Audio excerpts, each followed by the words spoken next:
नमस्कार भाऊ. सर्व भावांना नमस्कार. बघा, आज आपण एक नव्या शेतामध्ये आलो. तर त्या शेतामध्ये नवीन शेतमध्ये आपल्या भावाचं शेत आहे. त्या भावानी ओडिसी मारलेलं आहे. 3 ते 4-5 दिवस झालेले आहे. आता रिझल्ट आपल्याला बघायचा आहे, कसं आहे, कसं दिसतंय.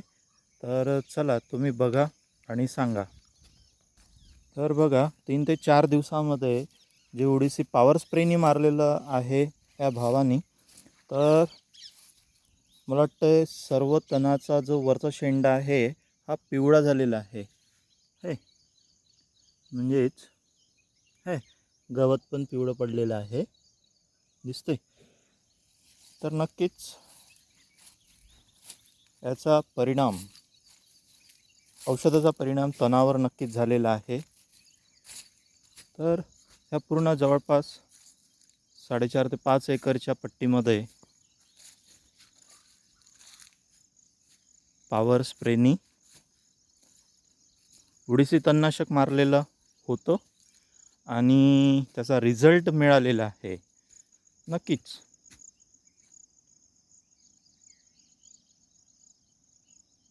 तर आपण आता त्या भावाला सुद्धा सांगणार आहोत की तुमच्या शेतामध्ये मारलेलं जे ओडिसी होतं, तणनाशक जे होतं, त्याचा परिणाम चांगला झालेला आहे त्या औषधाचा, आहे की नाही. तर की आपण विकत औषध आणून मेहनतीने फवारणी करतो, त्यात आपल्याला आभाळाची जे पाण्याची चिंता असते, मधात पाणी जर आलं तर आपल्या ॲक्च्युली फवारा पण बिघडू शकतो.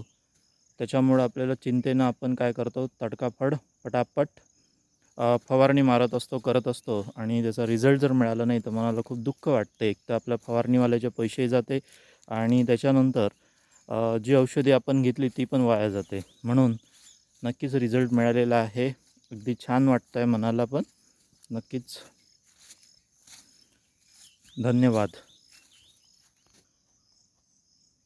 तर मित्रांनो, तुम्ही जर आपल्या चॅनलवर नवीन जर असाल तर नक्कीच लाईक करा, शेअर करा आणि नोटिफिकेशनसाठी, नवीन व्हिडिओ तुम्हाला बघायचे आहे तर नोटिफिकेशनसाठी नक्कीच आपल्या चॅनलला सबस्क्राईब करा. सबस्क्राईब केल्याशिवाय जाऊ नका.